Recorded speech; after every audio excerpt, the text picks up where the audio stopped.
Evan. Hello. How are you? Hello. Nice to see you. Nice to see you. Here's what's going on.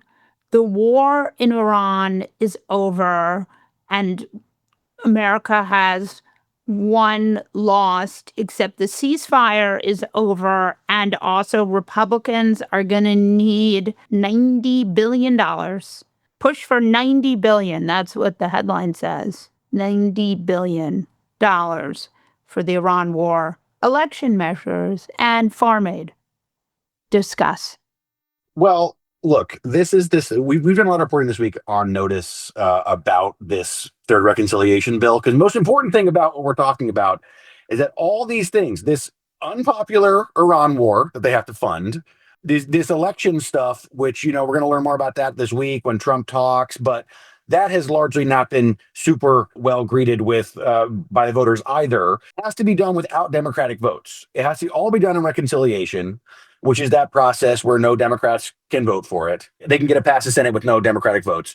And we've had a bunch of reporting that before they even get to this point, right, these numbers are whatever they are, but inside the Republican conference, they've got a lot of problems. Like putting together this reconciliation bill, we had a quote the other day, maybe it was yesterday, by my colleague Reese Gorman, that they went to Camp David, they had a big summit about this reconciliation vote, but they did not invite the entire budget committee from the House, which is, of course, incredibly important to getting this thing done.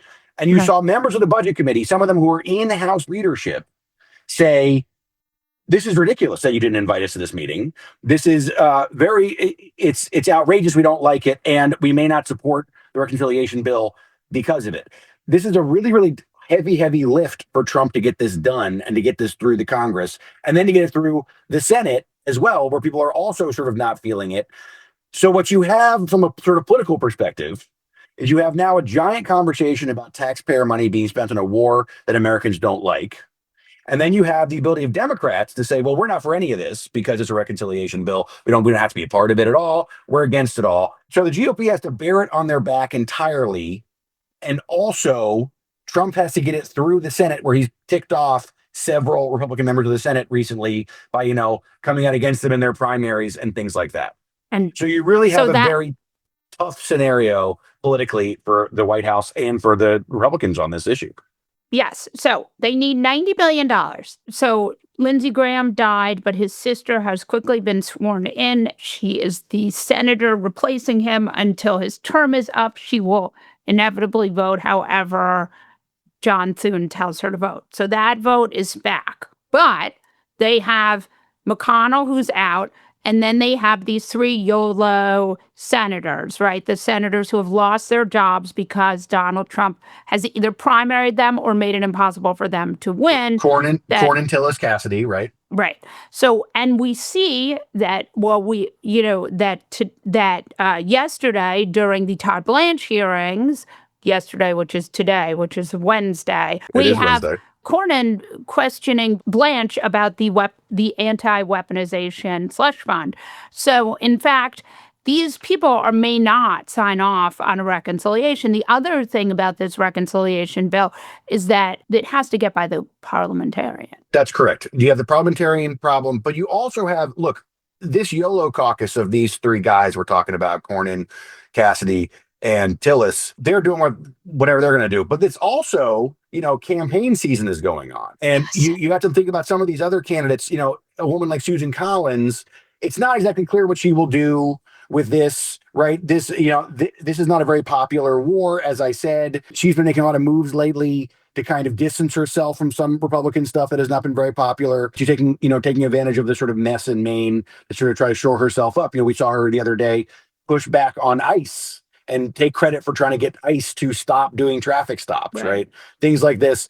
So all of these various people have to be gone through to get this reconciliation bill done. Now, I will say, when we talk to Republicans in Congress, they're predominantly in support of Trump's actions in Iran. Publicly anyway, that's what they say to you, that, we had to do this. The president has to go back in. We have to keep fighting. We talked to them this week in regards to gas prices, because I was writing about how, the Iran politics are all back, that were all sort of gone when the deal was made, that now we're back in this sort of world of gas. The prices are going to go up. There's a war you don't like, but please vote for us to do more of this stuff, which is a hard thing. The GOP people that we talked to during that, for that reporting, they're all sort of in favor of this. So I think that the Iran money itself, that's probably not the hardest part of this. It really is the idea of another reconciliation bill. It is the idea of another tough vote that all of these folks have to carry back home and say, we did this ourselves. There's no bipartisan numbers on this. This is, we as Republicans chose to do this for the president, and their opponents all over the country can say, well, we were against this. You're carrying the president's water. We as both houses of Congress have voted to sort of curb his war powers, have voted to sort of check him on some other on other things. But these votes are solely carried by the GOP, and that's very, very challenging right now. And we've seen multiple times people say to Mike Johnson, the Speaker of the House, say in the Senate, I don't think we have the juice for another one of these reconciliation bills, but they're going forward with it anyway. So it's really, it's very unclear as to how this ends. Right. And I think, look, part of the other problem here is that we have a munitions problem. So part of the reason why Trump was basically begging the Iranians for a deal was because there's a munitions problem, right? Like our military is very stretched. And so the idea that we're going to go back into this thing, and we had Trump saying that like maybe he's going to seize Karg Island. We know that there's no appetite for that, Trump just doesn't have a lot of chess moves left. I mean, munitions are one of those issues where you could definitely see a bipartisan group of lawmakers get behind this, right? I mean, this is, this is the kind of things that the military needs. The problem is the president has still not come to Congress and asked them to get behind this war. He's not asked them to sort of play any role in this war that is kind of, as you say, kind of on, off, but it's sort of continuing to spiral around. All the parts that people didn't like about it involving the Strait of Hormuz, gas prices, what's our end game, what's our plan, all that stuff is back. All those conversations are back and basically unanswered, right? Because the president says one day, we're taking the Strait, we're charging a toll. Okay, we're not charging a toll. Okay, we are going to control the Strait, but we don't control the Strait. Congress has said a bunch of times that they want to have some input into this military conflict, and the president has not asked them to have one. And so Democrats have kind of lined up in a way that all these sort of tough votes, these are tough votes. I mean, the president comes and asks for money for a war. Early on in the Iran war, we saw plenty of Democrats say, well, maybe I'd give it to him, right? I mean, our forces are out there. We have to support them. You talk about munitions. You don't want to be the person that said, well, we ran out of missiles because I didn't vote for them, whatever it is. Right. In this case, this has really become a conversation about where does Congress stand in this war versus what the president is doing on his own executive action. And that has been enough so far to unify the Democrats to stand against him, forcing him to go to the Republicans and make them take a really, really tough vote. So for me, it really is sort of an X's and O's issue that these are all complicated and important conversations, but this president is doing his sort of idea of, I'm going to plow through and get what I want. And that has worked a bunch of times, but it seems like it's getting tougher and tougher. And this might be the one where that sort of runs out. Yeah, I think that's right. But I also want to talk to you about the math on the Senate still, because now here we are. You have this reconciliation bill. I don't know, they definitely need more money. I don't know how they're going to get it. But, and I guess they'll have to eventually do reconciliation. We'll see. That, part of the problem there is that Trump is so distracted and distractible and not, remember, the last time or one of the most recent times he truths about this, he talked about the Save America Act, right? Which is totally unpassable. It does not have the votes, would have to kill the filibuster, et cetera, et cetera. So there's part of the problem here is just Trump's complete inability to focus on the job as president. But I want to pull back and talk about the Senate map now, because we have this interesting moment where we have McConnell, the photo of McConnell earlier in the week. I guess that is going to allay conspiracies about his state. I mean, look, the photo is real. The Washington Post did a deep dive into the photo. It's a real photo. We have not heard video of this man or heard him talk, He looks so publicly in quite a rested. long time. So, I mean, He looks that's a so tough one for rested everybody. in the photo. Yeah. Well, look. It seems like he's going through a tough time, and that is really hard. But regardless, he can't vote in the Senate right now. Okay. So he So is he out can't vote. for the time Yes. being. Like as And far as we know, and Lindsey Graham has died. His been sister is replaced. now in his seat. There will be a bruising primary in August, correct? Possibly, Carolina, maybe. I mean, the president has sort of already put his finger on the scales for one candidate whose name escapes me this exact minute. But like the president has gotten involved in this. The president got in, sort of mentioned this woman, putting this sister in. So I'm not sure what is going to happen in South Carolina. I would say the most likely result is South Carolina ends with another Republican senator from South Carolina. That sort of Nancy is sort of Mace will run too because unclear at of this point. that Is tweet. was she Okay. going to run or not? But she might, and that's something that we reported that people really don't want her to do. But we'll see. I mean, look, Why her governor's not? race, her gubernatorial run did not go very well. Like this is kind Really? of a thing of like it did not. She kind of face planted pretty bad in that. So I don't know what's going to happen in that primary. I do think that the Republicans probably feel pretty good about that in the general election. Right. So that doesn't change that math very much. I think that Can you there. explain to me? It's a very red state, and that's Mhm. why Republicans feel good about it. Because we have on this probably today Annie Andrews, who's a really impressive candidate, Well, look, pediatrician. the last time, so Democrats spent something Right.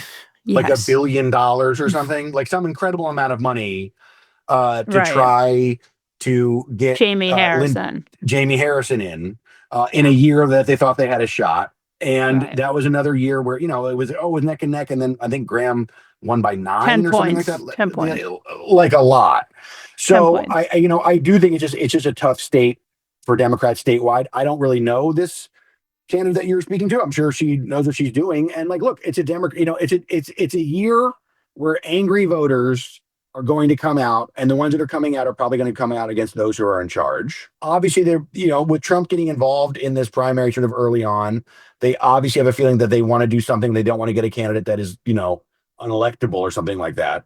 But it's not the kind of crisis mentality that you had around like Democrats in Maine for the past couple of weeks, for Right. example. You want to talk about Maine because that's happening. That's coming down the pike. Sure. I mean, this is going to be a really crazy situation. So the state party, Democratic Party, has promised some sort of open process where there's going to be these candidates are all going to be, I believe today is a deadline. Today, this Wednesday is deadline to announce you're going to run. And then they're going to have some sort of shortened little campaign process of some kind. And then they're going to have a vote of party members on who the nominee is. Of course, the big challenge is it was a very divisive primary up to this point. And is there Right. somebody who can come in and unify everyone? And, you know, I always say with this one, the establishment came in and they really sort of weakened their hand when they pushed for Governor Janet Mills, who obviously has won statewide, but was so old that she had to promise to run only one term. So that was like not very exciting to anybody. Right. And then the Plattner thing, I think it really picked up a lot of steam, excited a lot of people. And its implosion has put a lot of egg on the faces of those people who were pushing for him and were really into that movement. So, I mean, I don't know what kind of impact it's going to have on that movement. But in the end, these Democrats have got to quickly decide on a candidate who can turn immediately towards running against Susan Collins, right? Right. Like they have lost weeks and weeks of general election campaign at this point, and they don't have any time to sort of stitch themselves back together. And this is a moment where it depends on who emerges from this, but there really is a huge challenge for them in terms of can they pick somebody and both sides say, okay, we'll fight it out another day, but we're getting behind this person. It's just not clear. Yeah. The goal is to avoid sort of moving someone in there and Maine voters to feel that they didn't get their choice. Maine voters are really interesting because I feel like they are really angry. They really want a progressive. There are a lot of really good progressive Maine candidates who were in the gubernatorial. Now, maybe they were in the gubernatorial because they felt that they couldn't get in the Senate race, or maybe they were Right. in there because they thought that Susan Collins was hard to beat. Either way, it does seem as if one of those people could theoretically get in there. And It's a tough scenario. It's a tough scenario because you do have these people, a lot of them who ran and lost, right? I mean, they right, lost the gubernatorial primary. And now the idea is, well, I lost that one, that primary race, but you should bring me in and I'll win the general election. It really is a challenge of, which Democrats have all seen this. They all see this in 2024 when they party had to pick a new candidate. Everybody had to get behind that candidate. Try to beat Donald Trump, did but not work. they did not have a primary They process in didn't. This is 2024. this is an attempt, I think, to do something a little bit different from that, Right, right? Is that this does end in a kind of smoke-filled room situation in the sense that party members are going to be making the choice. It will not be a statewide primary with an election and a vote. It's going to be some kind of convention. People who are already in the party system are going to make this choice. So you, as a general election voter, are kind of going to be presented with a person. And as you right, mentioned, there are a lot of folks who have boosted their name ID over the past year. Because they're running in a gubernatorial race. People know who they are, but it will not be like the Plattner thing was this amazing groundswell that he got behind that really just defeated the sitting governor by this huge amount. I mean, she left the race early. That's how powerful and big his campaign was. And so can they catch some of that energy, which I think they were hoping to ride through to the general yeah. election, or are people going to be upset and walk away from this? And also, are they going to become, pointing fingers at each other? I really don't know. I mean, I think it's a very, very challenging race. And I think that right now, if you're choosing Collins, you're feeling pretty great about everything. Do you think, though, the Plattner was at a point after those last set of allegations where he was having trouble raising money, and it looked as if he was in trouble? Look, I think the problem with the Plattner thing is this whole election, if you ask me, is a problem with national people coming in and putting their fingers into a primary. You didn't have an open primary. You had the DSCC come in and kind of clear the field for Janet Mills, who obviously did not catch fire. I mean, your campaign did not really get off the ground. And then you had a bunch of national progressive strategists come in and sort of pluck this guy Plattner out. And despite people saying, I'm not sure about this guy, I don't know what's going on with this guy, there was a lot of red flags and stuff, they sort of turned the sort of national progressive machinery around, pushing him forward and pushing away anybody who had anything bad to say about him. And now both of those groups are sort of left, like I said, with sort of egg on their face and don't really know, like, what role should they play now? I mean, should you listen when Bernie comes in and says this is the guy that you want to have? This is the great guy. Should you listen when Chuck Schumer comes in and says this is the guy that you want? I mean, it's a very unclear as to what voters are to make of this in the end. And I don't know. I mean, like, I genuinely don't know. I think that Plattner clearly picked up and kicked up a real progressive groundswell. Like people were really, really into this guy. They showed up in huge numbers. They liked what he was talking about, and he was very strong on things like Israel, things like Medicare for all these kinds of things that some other Democrats have been wary of doing, especially in like a place like Maine that swings around. He was very strong on that stuff. And I think that folks who are arguing the next candidate for Maine should also be strong on that stuff, they definitely have a leg to stand on. But people Right. who are like, well, maybe we should get somebody who we know thoroughly is vetted and has all this experience, and we know all this stuff about them, and they're not going to make any real, not going to make any big controversial statements. Maybe everybody's tattoos have been checked, whatever. That is also an argument that could be made. And the question is, can these two sides who really hated each other in Maine, they really hated each other, can they come back together? And I don't know. I don't. Evan, will you come back? Of course. Yeah. I mean, look, let's come back. Let's talk about Maine more. Why not?